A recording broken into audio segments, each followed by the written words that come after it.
போடா, ஆண்டவனே நம்ம பக்கம் இருக்கா.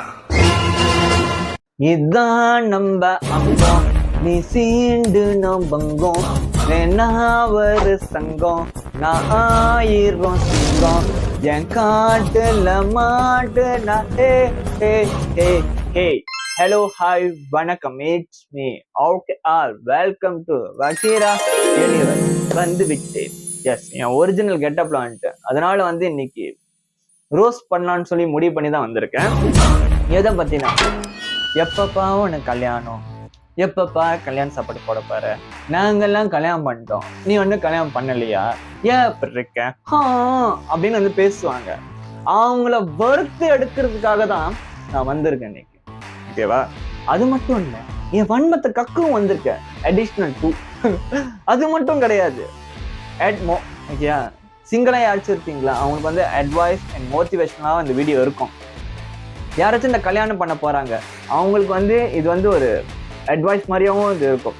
அதை பத்தி நான் பேச போறேன். கல்யாணம்னா என்ன, வாழ்க்கைனா என்ன, அதை பத்தியும் நான் பேச போறேன்.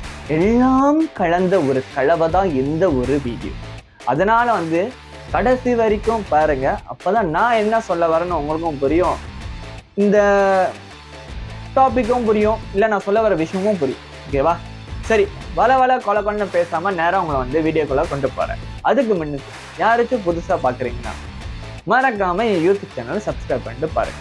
நீங்க பண்ற ஒவ்வொரு சப்ஸ்கிரைப், லைக், ஷேர், காமெண்ட் எல்லாமே வந்துட்டு இந்த வக்கீரா யூனிவர்ஸ் யூடியூப் சேனலுக்கும் எனக்கும் அது சப்போர்ட்டா இருக்கும்.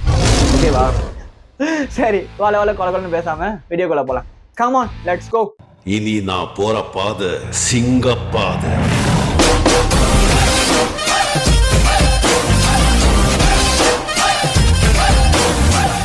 ஓகே, கல்யாணம், அதை பத்தி நம்ம கொஞ்சம் ஃபோக்கஸ் பண்ணி பார்ப்போம். கல்யாணம் யாரை கண்டுபிடிச்சா, இந்த கல்யாண வார்த்தை, இந்த கல்யாணத்தோட மெத்தடை, இந்த ஃபார்முலாவை யாவன் கண்டுபிடிச்சா அப்படின்னு சொல்லி ஆழமா சிந்திச்சு பாக்குறப்ப, இந்த உலகத்துல வந்து எல்லா ஜீவராசியும், ஒரு செடி பூ கூட வந்து அது ஒண்ணு சேர்ந்தாதான் இந்த உலகத்துல வந்து ஒரு இனத்தை வந்து பெருக்குச்சு. ஓகேவா? அது பூவா இருந்தாலும் சரி, பூவுல கூட ஆம்பளை பூ பொம்பளை பூ இருக்கு. ஓகேவா? அதுவும் நான் வந்து சொல்லிக்கிறேன், இது வந்து பதிவு. அதே மாதிரி மிருகம், ஒரு ஆண் மிருகம் ஒரு பெண் மிருகத்தை கூட இணைஞ்சு உடல் உறவு வச்சுக்கிட்டாதான் அடுத்து வந்து குட்டியோ முட்டையோ அது போடும். அதே மாதிரிதான் மனுஷனும், ஹியூமன். இன்னைக்கு சட்ட கேமரா சுத்தி ரூமுக்குள்ள உட்காந்து பேசினேன்னா நான் வந்து என்ன சொல்லுவாங்க, அப்படியே இதுன்னு நான் இந்த உலகத்துல இருக்கிற ஒரு உயிரினம் தான். மனிதன் என்பது ஒரு உயிரினம். ஓகேவா? இந்த மனுஷன் வந்துட்டு ஒரு ஆணும் ஒரு பெண்ணும் சேரத்துக்கு வந்து ஒன்னு வந்து கண்டுபிடிக்கிறான். ஓகே, அதுக்கு பேர் தான் கல்யாணம்னு உருவாக்குறான். அந்த கல்யாணத்துக்கு வந்து ஒரு கோட்பாடை வந்து அவன் திட்டமைக்கிறான். ஓகே, ஒரு ஆண் ஒரு பெண் சேர்றாங்க, உடல் உறவு வச்சிருக்கு முன்னுக்கு இவங்க மனசு புரிஞ்சுக்கணும், ரெண்டாவது வந்து இவங்க பாதுகாப்பா இருக்கணும், வாழ்க்கையில வந்து இவங்க வந்து நல்லபடியா பயணிக்கணும், ஒருத்தருக்கு ஒருத்தியா இருக்கணும், அப்புறம் வந்துட்டு அன்பா இருக்கணும், பாசமா இருக்கணும், எல்லாமே இருக்கணும் சொல்லிட்டு மிருகம் மாதிரி வாழாம மனுஷன் மாதிரி இருக்குன்னு சொல்லி ஒரு திட்டத்தை அவன் கொண்டு வரான். அதுக்கப்புறம் இப்ப வரைக்கும் செயல்படுத்தி நடந்து போயிருக்கு. அந்த காலகட்டத்துலலாம் மலையா தூக்குனாதான் கல்யாணம், காலையை அடக்குனாதான் கல்யாணம், மூக்கு கயிறை கட்டினாதான் கல்யாணம் வந்துச்சு. சென்னையில கடந்தவனுக்கு திடுக்குன்னு வந்துட்டான் கல்யாணங்கிற மாதிரி, இப்படி ஒரு வாய்ப்பா. அதுக்கப்புறம் வந்துட்டு மனசு பிடிச்சிருந்தா கல்யாணம், காதல் அப்படின்னு வந்துச்சு. அதுக்கப்புறம் வந்துட்டு இப்ப காசு இருந்தாதான் தம்பி கல்யாணம் அப்படின்னு ஆச்சு. காசு காசு கொடு, காசு காசு காசு காசு கொடு, காசு. இதுதான் கல்யாணத்தோட ஒரு வார்த்தை நான் சொல்லணும்னா. ஓகே, நம்ம என்ன கேட்டகரியில இருக்கணும் இதே நீங்க வந்து புரிஞ்சுக்கணும். அதுக்கப்புறம் இப்ப வந்து என் வன்மத்தை கக்க வேண்டிய நேரம் வந்து விட்டது. ஹாக்கி பேட் மீசைய பார்த்தா தெரியல, வந்திருக்கேன்.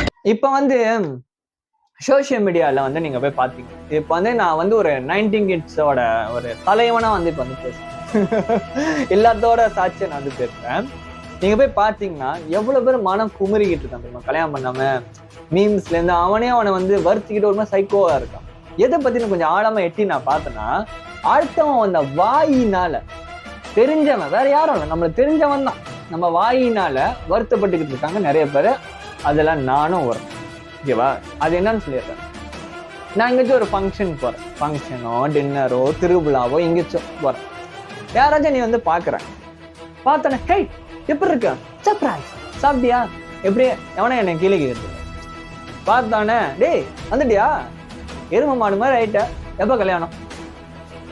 என்னை பார்த்தோன்னே இப்படிதான், டேடா எத்தனை கண்டத்தை தாண்டி வந்திருக்கேன், எவ்வளவு ஊரை தாண்டி வந்திருக்கேன், என்னென்ன வேலைகள் செஞ்சு வந்திருக்கேன், சாப்பிட்டியான்னு ஒரு வார்த்தை யாரும் என்ன கேட்கலையா, கல்யாணம் எப்பன்னு கேட்குறீங்களா, யாரா நீங்க அப்படின்னு அவங்களுக்குலாம் உன்னை கேட்கறேன், ஏடா நீ கல்யாணம் பண்றப்ப என்னை கேட்டாளா கல்யாணம் பண்ண?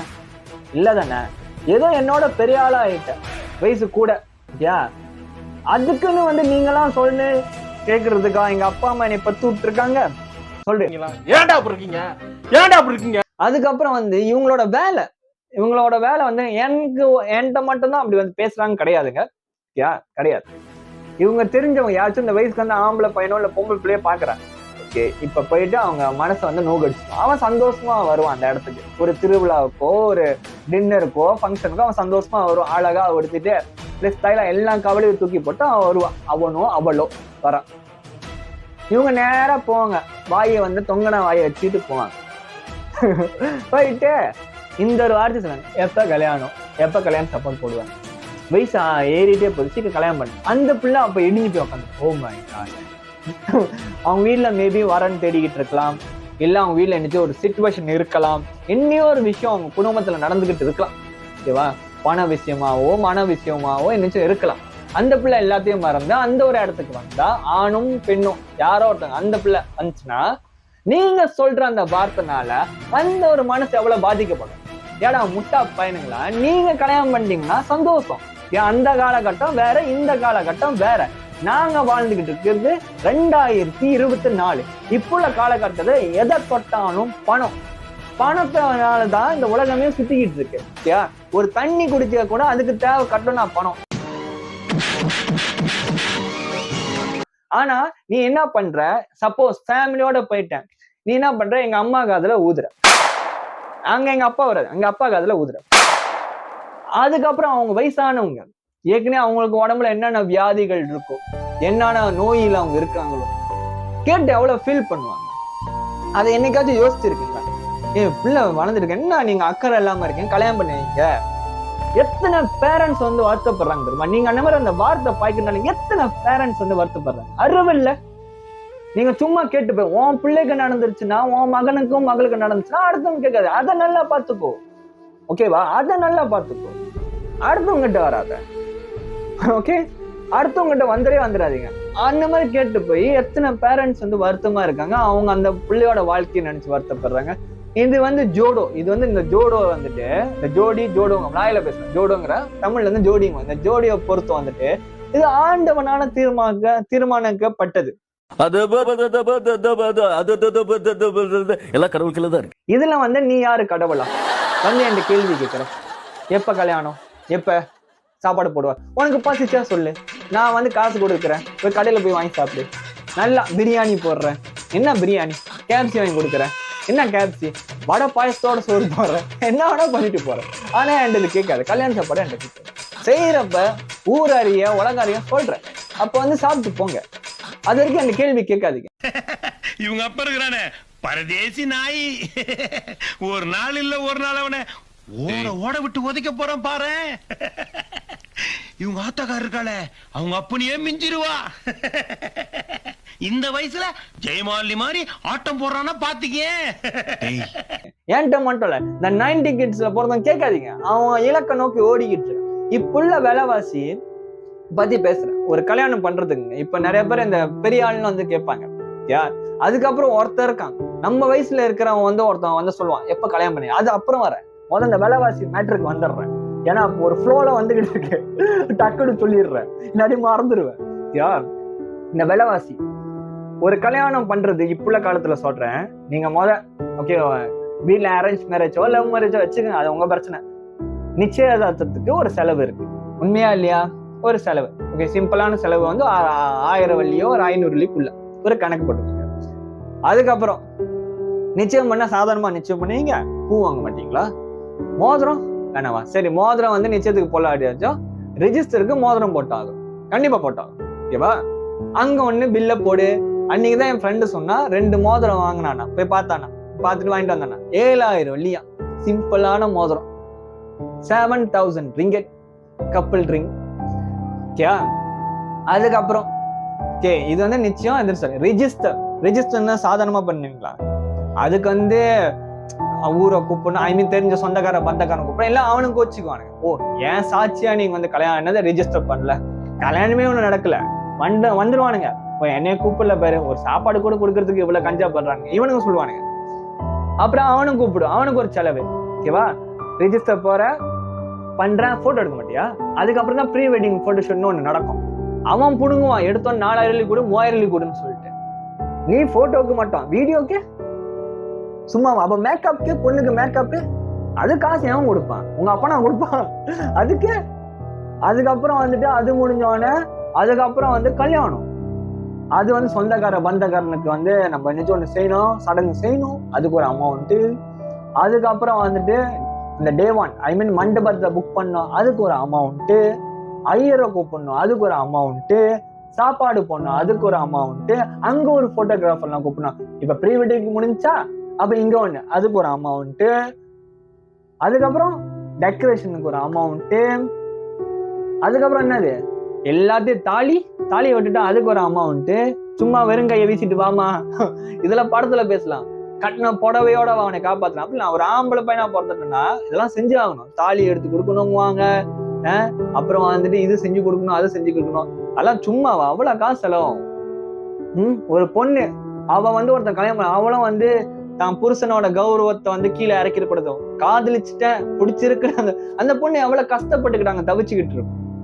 அதெல்லாம் நீங்க விட்டுப்பட்டு எப்ப கல்யாணம்? நீ காசை கொடு, நீ இவ்வளவு மயிறு பேச்சு பேசுற, காசை கொடு. ஏன்னா உனக்கு இவ்வளவு லட்சங்கள் நான் தரேன், நீ நாளைக்கு போய் கல்யாணம் பண்ணி. ஏன் அப்படி பேச மாட்டீங்க யாருங்க? ஏன்ட்ட மட்டும் இல்ல, 90 கிட்ஸ்ல வந்து பேச மாட்டீங்க, வாய்க்கிலேயே பேசுறீங்களே. அடுத்தவங்க வந்து எப்ப கல்யாணம், அடுத்தவங்க மனசை நோக்கடிக்க முடியும், அடுத்தவங்க மனசை வந்து காயப்படுத்தணும். ஏன் நீங்க வந்து காசை கொடுக்குற, உன் கல்யாணத்துக்கு நான் இவ்வளவு செய்யறேன், காசை கூட வேணாம், உன் கல்யாணத்துக்கு நான் எச்சாலிய தூக்கி எடுத்து வைக்கிறேன், இல்ல உன் கல்யாணத்துக்கு வந்துட்டு நான் அது செஞ்சு தரேன், இல்லைன்னா வந்துட்டு உன் கல்யாணத்துக்கு வந்து நான் பத்திரிக்கை அடிச்சு கொடுப்பேன். ஏன் யாரும் செய்ய சொல்றீங்க, செய்ய மாட்டீங்க? இதுதானே நீங்க, உண்மைதானே? ஆனா எத்தனை பேர் மனசு கஷ்டத்துல இருக்காங்க. ஓகே இது முடிஞ்சு. ஓகே, இந்த செலவை பத்தி பேசுறேன், இதெல்லாம் கேட்டுக்கோங்க. யாராச்சும் இந்த சிங்கிளா இருக்கீங்க, இல்ல கல்யாணம் பண்ண போறீங்க, இல்ல வந்து ஒரு பொண்ணை நீ பாத்துக்கிட்டு இருக்க, இல்ல ஒரு பையனை பாத்துக்கிட்டு இருக்கீங்க, இதெல்லாம் இது மலேசியால நடந்திருக்க சொல்றேன். ஒன்னும் குடும்பத்தை நடத்துற பத்தி பேசல, நான் இப்பதான் வந்திருக்கேன். வரேன் ஒரு மேட்ரு. ஓகே, அதான் சொன்னேன், இந்த வயசான கட்டையும் கூட நான் மன்னிச்சிடுறேன். ஓகே, ஆனா நம்ம வயசுல இருப்பான் பாரு, நம்ம கூட்டாளியோ இல்ல நம்மளுக்கு தெரிஞ்சவன, நம்ம வயசு தான், அந்த மூதேவி வந்துட்டு என்னென்ன நாத்தாவில பண்ணியிருக்குமோ தெரியாது. ஓகே, எல்லாம் பண்ணி தொலைச்சிட்டு அவங்க பேரண்ட்ஸ் 2 பேரும் குடும்ப சாட்சியா கல்யாணம் பண்ணிட்டாங்க. நல்லது, சந்தோஷம், வாழ்த்துக்கு.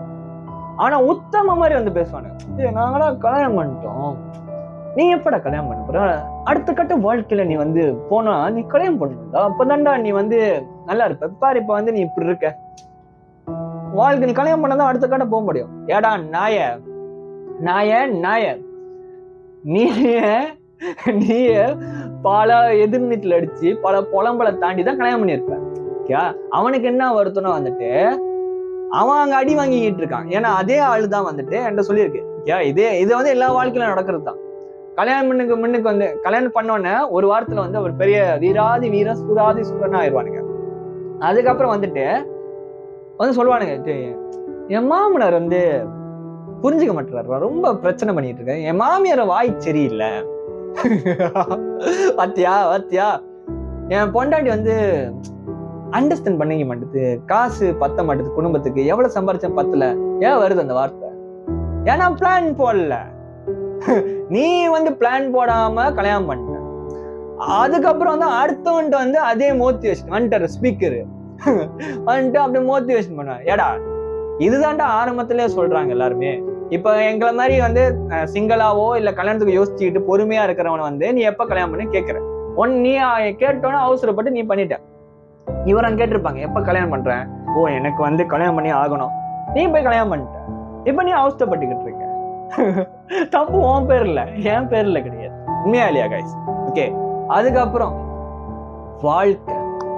இந்த வாழ்க்கை என்பதுங்க, இது வந்து இப்படி நான் என்னை பொறுத்த வரைக்கும் இது சந்தோஷமா இருக்கணும், யாருக்கிட்டையும் வந்து பாய்ச்சிக்காம சந்தோஷமா இருக்கிறது தான் வாழ்க்கை. அது இந்த கல்யாணம் பண்றது வந்துட்டு என்னை பொறுத்த வரைக்கும் சொல்றேன், இது சும்மா சாதாரண ஒரு விஷயம் கிடையாது. இது வந்து ஒரு தவம் மாதிரி, ஒரு கடமை மாதிரி. இது வந்து ஒரு பக்குவம், எல்லாமே கலந்துதான் அந்த கல்யாண வாழ்க்கை. எல்லாம் நினைச்சுக்கிட்டு இருக்கேன் இப்போ யங்ஸ்டர்லாம் நினைச்சு, நான் சோசியல் மீடியாலாம் எட்டி பார்ப்பேன். கல்யாணம் முடிஞ்சோடனே மை அச்சீவ்மெண்ட்னு ஒன்று ஒரு வார்த்தை வரும், அச்சீவ்மெண்ட் வரும், அப்புறம் வந்துட்டு நிறைய வார்த்தைகள் இருக்கு. அப்படி சத்தியமா கிடையாது. கல்யாணம் என்பது அந்த பயணமே அப்பதான் ஆரம்பிக்கும். ஒரு பயங்கரமான ஒரு டேஞ்சரான பாதை. அந்த பயணத்துல ட்விஸ்ட் இருக்கும், டர்ன் இருக்கும். ஒரு ரோலர் காஸ்டர் ரைடர் தான் அந்த கல்யாணம். நான் சீரியஸா சொல்வேன்.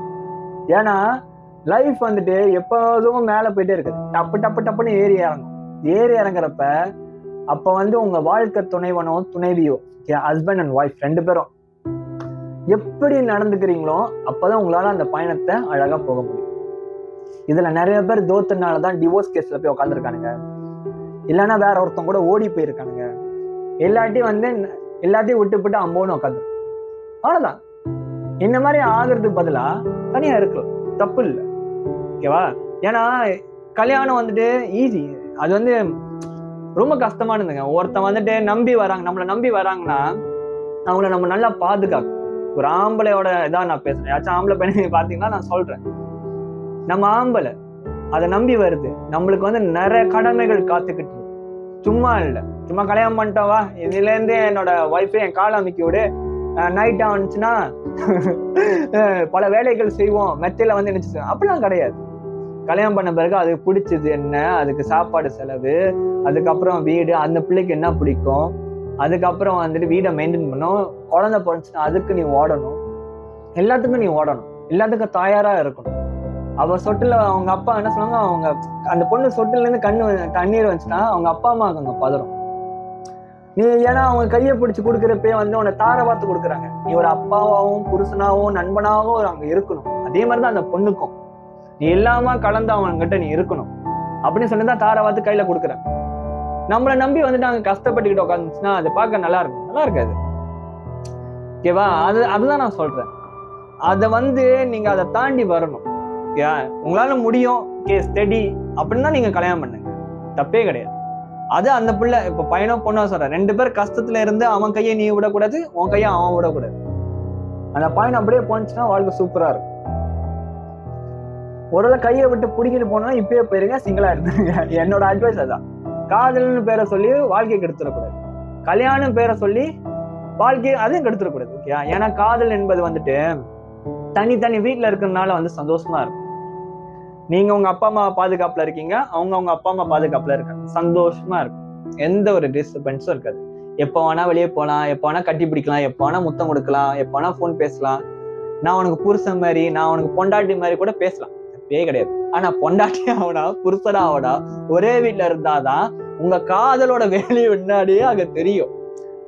அதுக்காக சொல்றேன், உண்மையா நீங்க யோசிச்சு பாருங்க, அப்போ உங்களுக்கு தெரியும். அதுக்கெல்லாம் ரெடி ஸ்டடி அப்படின்னா நீங்க பண்ணுங்க. இல்லைன்னா அதை அப்படியே விட்டுருங்க. ஆண்டவங்களுக்கு இப்ப காதலி இருக்காங்க, பாய் ஃப்ரெண்ட் கேர்ள் ஃப்ரெண்ட் இருக்காங்க, காசு சேர்த்து வைங்க. எனக்கு என் அட்வைஸ் ஒன்னே ஒன்று தான், நல்லா காசு சேர்த்து வைங்க, உடல் ஆரோக்கியத்தை சேர்த்து வைங்க. ஒரு கொஞ்சம் மென்டலியும் என்ன சொல்லுவாங்க, ஃபைனான்ஸா ஃபிட் ஆகுனீங்கன்னா, காசு விஷயத்தை கொஞ்சம் கரெக்டா இருந்தீங்கன்னா நீ கல்யாணம் பண்றப்ப நல்லா இருக்குங்க. யார் கால் கையை போய் பிடிக்க வேணாம், குடிசைலாம் வாழ்ந்தா கூட நிம்மதியா இருக்கணுங்க. அதுதாங்க வாழ்க்கை. சீரியஸா சொல்றேன், குடிசைல வாழ்ந்தா கூட மனசுக்கு பிடிச்சவளோட சந்தோஷமா இருக்கும். எந்த மயிறு பேசுறத காதுல வாங்காம போயிட்டே இருக்கு. ஏன்னா எனக்கு பிடிச்சவளோட வாழ்ந்துகிட்டு இருக்கேன், என் பிடிச்சவளோட வாழ்ந்துகிட்டு இருக்கேன். இன்னும் கஷ்டப்படுறேன், அதை தாண்டி நான் வந்துருவேன். அதுக்காக சொல்றேன். இது 90 கிட்ஸ் சார்பா பேசுறேன், ஒரு அட்வைஸ் தான். இதெல்லாம் பார்த்துக்கோங்க. அவன் சொல்றான், இவன் சொல்றான், அவன் இதெல்லாம் பண்ணி தயவு செஞ்சு பண்ணாதீங்க, வாழ்க்கை நாசமா போயிடும். இவனுங்க பேசுறவங்க பேசிட்டு தான் இருப்பான், கஷ்டம்னா வரப்போ ஒரு மயிரம் வர மாட்டானுங்க, ஓடிடுவானுங்க. கொஞ்சம் ஆர்ஷா பேசுனா கண்டுக்காதீங்க, ஏன்னா இது ரோஸ்ட். ஓகேவா? இது ரோஸ்ட் தான் நான் பேசுறேன். இது ரோஸ்ட் மட்டும் கிடையாது, நான் உங்களுக்கு அட்வைஸும் பண்றேன், ஒரு சின்ன மோட்டிவேஷனும் பண்ணிட்டு இருக்கேன். ஓகேவா? இதை விட்டுருங்க. கல்யாணம் சந்தோஷமா எல்லாத்துக்கும் அமையணும், அதுதான் என் ஆசை. ஓகேவா? அது ஒரு நண்பனா சொல்றேன், நண்பனா அண்ணனா தம்பியா சொல்றேன். எல்லாத்துக்கும் நல்ல ஒரு மன வாழ்க்கை அமையணும், அவங்களுக்கு பிடிச்ச மாதிரி ஒரு வாழ்க்கை அமையணும். அது ஆண்டவன் அதான் சொல்லி, அந்த விதி ஆண்டவன் கையில இருக்கு. இன்னாருக்கு இந்த நேரத்துல நடக்கணும், அது நடக்கும். இன்னாருக்கு இந்த நேரத்துல அது நடக்காதுன்னு நடக்காது. அது எவன் வந்து நீ சொன்னாலும் விதியை மாத்த முடியும், அவன் வந்து விதியை இந்த உலகத்துல எவன் நினைச்சாலும் ஏன் அந்த கடவுளுக்கு கூட அந்த சக்தி இல்லை விதியை மாத்துறது. இது நான் வந்து வேத புராணத்துல படிச்சிருக்கேன், அதனால சொல்றேன் கடவுளுக்கு கூட அந்த சக்தி கிடையாது. அந்த விதி அது பாட்டு நடந்துகிட்டு தான் இருக்கும், நடந்துகிட்டு தான் இருக்கும். ஓகேவா? அந்த வேயை ஏத்துக்கிட்டு போயிட்டே இருங்க. சிங்கிளா யாராச்சும் இருந்தீங்கன்னா சந்தோஷமா இருங்க, அப்பா அம்மா பாத்துக்கோங்க, உங்களை பாத்துக்கோங்க, உங்களை காதலிங்க, காசு சம்பாதிங்க, சேர்த்து வைங்க. சுதந்திரமா ஒரு பறவை போல அந்த உலகத்தை ரெக்க விரிச்சு பாருங்க. அதுக்கப்புறம் ஆண்டவன் உனக்காக ஒருத்தி அனுப்புவான். ஒருத்தனோ ஒருத்திய கைய பிடிங்க. அவளுக்கு துரோகம் நினைக்காம, அடுத்தவன் எச்ச சோத்துக்கு ஆசைப்படாம. நிறைய பேர் வந்துட்டு ஒரு பதிவு, நிறைய பேர் அடுத்தவனோட எச்ச சோறை சாப்பிடறதா கூட்டமே ஆசைப்பட்டு இருக்கு. அடுத்தவன் எச்ச சோறு, அடுத்தவன் கேர்ள் ஃப்ரெண்ட், அடுத்தவன் பாய் ஃப்ரெண்ட், அடுத்தவனோட சாப்பாடு, அடுத்தவனோட சட்டை, அடுத்தவங்களோட எல்லாமே அடுத்தவங்களோட திருடறதுக்கு தான் அந்த உலகம் ரெடியா இருக்கு. ஏன்னா அவங்களுக்கு தான் ஈஸி வே வேணும் சொல்லுங்க. அப்படி எதுவுமே இல்லாம உள்ள தூய்மையா வச்சு உண்மையா இருங்க. உங்க பாதையில் நடந்து போங்க. ஆண்டவன் அனுப்போம். உங்க கல்யாணம் அந்த ஆண்டவன் ஆசீர்வாதத்தோட நல்லபடியா நடக்கும். கண்டிப்பா சொல்றேன், நல்லபடியா நடக்கும். அமைதியாவும் பொறுமையா இருந்து புலம்பாதீங்க. நான் சோசியல் மீடியா நிறைய விஷயம் பாக்குறப்ப வந்துட்டு, ஏன்னா நம்ம பாக்குறப்ப, ஏன்னா அந்த அதுல அந்த குட்டில இருக்க ஒரு மட்டை தானே நானும் பாக்குறேன். பார்த்தோன்னே நிறைய பேர் வருத்தப்படுறாங்க சொல்லிட்டு தான் அந்த டாபிக் நான் எடுத்து பேசி ஒரு ரோஸ் தான் வந்து பேசுறேன். அதனால வந்துட்டு ஃபீல் பண்ணாதீங்க. வாழ்க்கை வாழ்றதுக்கு தான், வருத்தப்படுறது கிடையாது. எல்லாமே சொல்லிட்டேன்னு நினைக்கிறேன். ஓகேவா? வாழ்க்கை மறுபடியும் ரிப்பீட் வாழ்றதுக்கு தான். இன்னைக்கு உங்களுக்கு எது நடக்கல கூட பிரச்சனை இல்லை, ஒரு நாள் அது நடக்கும். அந்த நம்பிக்கை வேணும் பாஸ். நம்பிக்கை தானே வாழ்க்கை, நம்பிக்கை தானே சார் வாழ்க்கை. அதை நம்பிட்டு வாழணும். ஓகேவா? உனக்கான ஒருத்தனும் வருவான், அதற்கு வெயிட் பண்ணு, தப்பு இல்லை. இவனுங்களோட பேச்செல்லாம் கேட்டு போனா பைத்தியக்காரனா ஆவேன். அது என்னோட அட்வைஸ். கல்யாணம் பண்ண போறவங்களுக்கு நல்லபடியா சந்தோஷமா கல்யாணம் பண்ணுங்க, செலவை குறைச்சிட்டு கல்யாணம் பண்ணுங்க. மறுபடியும் சொல்றேன், நம்ம எவ்வளவு பிரம்மாண்டமா கல்யாணம் பண்ண முக்கியம் இல்ல, வாழ்க்கை பிரம்மாண்டமா இருக்கும். எப்படி வாழ்க்கை பிரம்மாண்டமா இருக்கும், எவ்வளவு செலவு பண்ற முக்கியமே இல்லை பாஸ், முக்கியமே இல்லை. லைஃப் அதுல நீ எவ்வளவு ராஜாவா உட்காந்துருக்க, அதான் முக்கியம். ராஜானா காசு பேர் புகை அப்படின்னு கிடையாது. உன் மன வாழ்க்கை, உன் பொண்டாட்டி உன்னை புரிஞ்சுக்கிறாளோ இல்ல உன் புருஷன் உன்னை புரிஞ்சுக்கிட்டு இருக்காங்க, 2 பேர் ராஜா ராணி மாதிரி இருக்கணும். தெருவுல நடந்து வந்தா அப்படி கெத்தா இருக்கும். எதுவுமே இல்லா கூட 2 பேருக்கு அந்த அன்பு குறையாம இருக்கும். என்னை பொறுத்த வரைக்கும் அதுதான் பிரம்மாண்டம்னு சொல்லுவேன். இந்த உலகத்துல அதுதான் குறைவா இருக்கு. அதை சேர்த்து வச்சுக்கோங்க, வாழ்க்கை சூப்பரா இருக்கும். கடைசியில என்னையும் சீரியஸா பேச வச்சிட்டீங்களேயா? ஓகே, இந்த வீடியோ பிடிச்சிருக்குன்னு நம்புறேன். பருத்து எடுத்துட்டதா அதாவது பிடிச்சிருந்துச்சுன்னா மறக்காம இந்த யூடியூப் சேனலை சப்ஸ்கிரைப் பண்ணுங்க, லைக் பண்ணுங்க, ஷேர் பண்ணுங்க, கமெண்ட் பண்ணுங்க. உங்க ஃப்ரெண்ட்ஸ், ஃபேமிலி, சொந்தக்காரவங்க எல்லாத்துக்கும் ஷேர் பண்ணுங்க. நீங்க பண்ற ஒவ்வொரு சப்ஸ்கிரைப், லைக், ஷேர், கமெண்ட் எல்லாமே தாங்க இந்த வக்கீரா யூனிவர்ஸ்க்கும் எனக்கும். இல்லைன்னா என்னங்க பண்றது? உண்மையா இல்லையா? நீங்க பண்ணுவீங்க அப்படின்னு சொல்லி நான் நம்புறேன். அதனால நீங்க மறக்காம சப்ஸ்கிரைப் பண்ணிருக்கீங்க. ஓகே, சரி, இப்போதைக்கு போயிட்டு வரேன். அடுத்த வீடியோல உங்க சந்திக்கிறேன். It's me.